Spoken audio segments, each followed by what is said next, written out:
It looks like we do have Senator Valverde with us this evening. Thank you, Senator, for joining us. We do have Senate Bill 92 by Senator Valverde, an act relating to towns and cities, payment to fire companies. Senator, would you like to introduce your bill? Thank you, Chairman. Yes, so this bill would appropriate funds to cities and towns who are members of the Narragansett Bay Marine Task Force and who maintain fire and emergency boats to respond to emergencies on the bay. Each town that has one of these boats, it comes at considerable cost to the municipality while protecting the bay for the entire state. And I believe that NK Fire Chief Cattell will be testifying to give you some more background on the issue. Okay. Thank you very much, Senator. We do have a fiscal note for this with an estimated impact of about $120,000 beginning in fiscal 2022. Are there any questions of the committee for Senator Valverde? Okay. Hearing none, thank you, Senator. And yes, Fire Chief Cattell from the town of North Kingstown has signed up to testify. Chief Cattell, can you hear us? Yes, I can. Great. Welcome to Senate Finance. You are live with the committee, and we are here to hear testimony on Senate Bill 92. Floor is all yours. Thank you very much for the opportunity. My name is Scott Cattell. I'm the Fire Chief here in North Kingstown, as well as the Vice President of the Rhode Island Association of Fire Chiefs. The Narragansett Bay Marine Task Force is made up of 18 fire rescue departments with jurisdiction along the bay.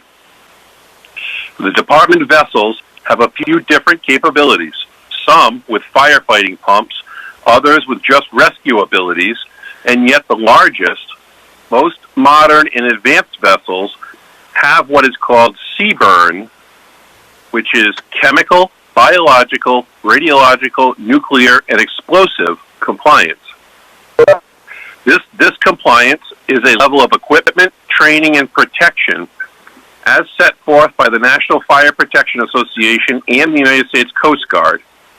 In essence, if a vessel comes into the waters of Rhode Island that is carrying items listed in that acronym, whether legally or not, CBRN compliance vessels will be responding and acting in an emergency response authority on the water.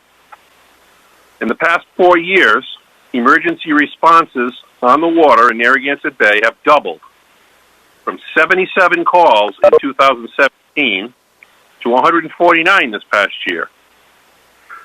The need for a coordinated response could not be overstated. I have testified on this bill in years past on the House side, and on the water, there are no street signs, no intersections to describe an exact location like there is on land. People calling in marine emergencies typically are on shore or on the water. In each person's perspective of where that incident actually is comes from where they are located at that moment and the direction they're facing. With that said, the communities along the bay in 2012 created this Narragansett Bay Marine Task Force who responds to these emergencies.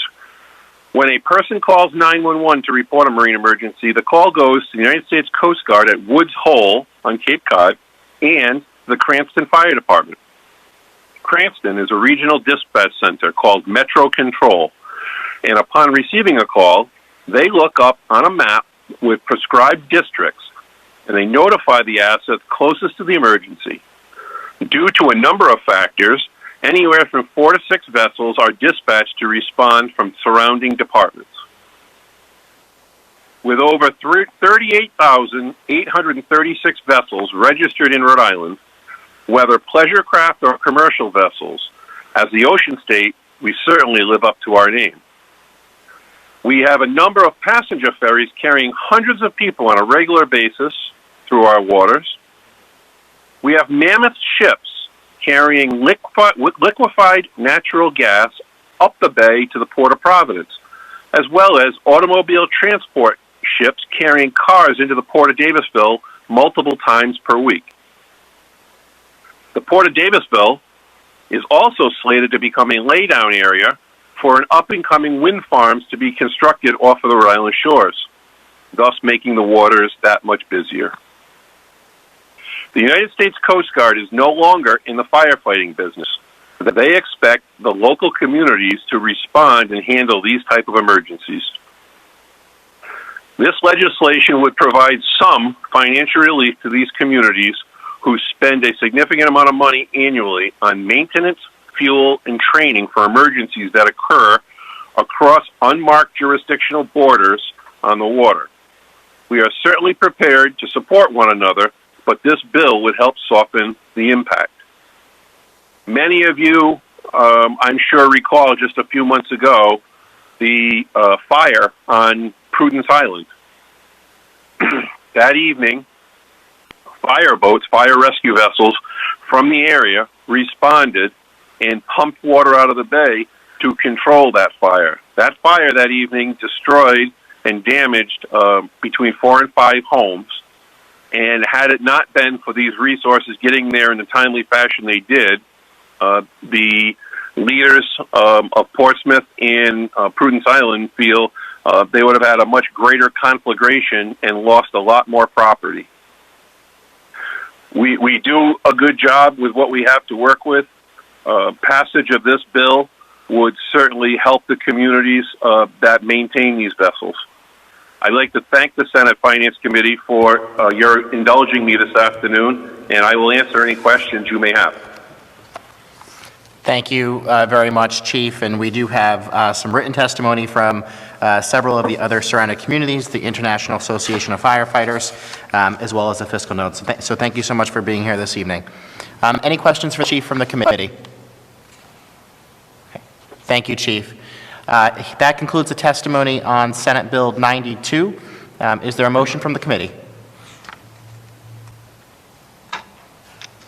Senator Cano moves to hold for further study, seconded by Senator Paolino. Yes. Would the clerk please call the roll? Senator Acosta. Yes.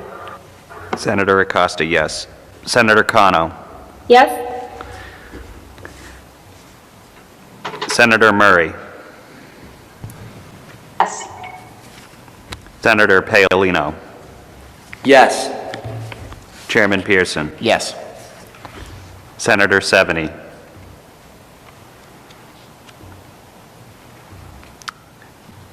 Senator Seveny. Senator Seveny, yes. Senator Sosnowski. Yes. 7 in favor, 0 opposed. Thank you, Mr. Clerk. I will hold that bill for the study until we get to the budget. Thank you so much, Senator Valverde, for joining us this evening. Thank you.